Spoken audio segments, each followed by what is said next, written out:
वो पढ़ नहीं पा रहा है, लिख नहीं पा रहा है। क्यों? क्योंकि उसके पेरेंट्स की डेथ हो गई है, अब उसकी देखभाल करने वाला कोई नहीं है।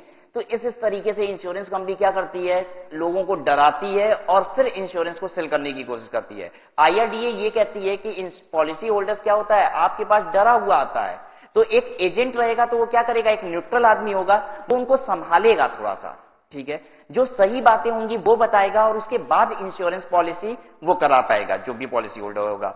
तो इंश्योरेंस कंपनी को एक न्यूट्रल आदमी बीच में रखना पड़ता है, क्योंकि इंश्योरेंस कंपनी जब भी इंश्योरेंस पॉलिसी को सेल करती है तो क्या करती है, वो डरा के सेल करती है। इनफैक्ट उसका तरीका ही होता है एडवर्टाइज करने का ऐसा कि सामने वाला एडवर्टीजमेंट को देख के डर जाता है, ठीक है।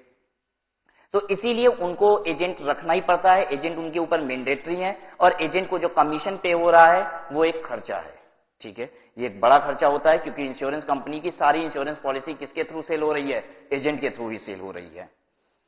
Now management expenses, management expenses का मतलब है जितने भी ऑफिशियल खर्चे हैं, ठीक है, स्टेशनरी यूज हो रही है, लाइट, फैन, दिस दैट, जितने भी बाकी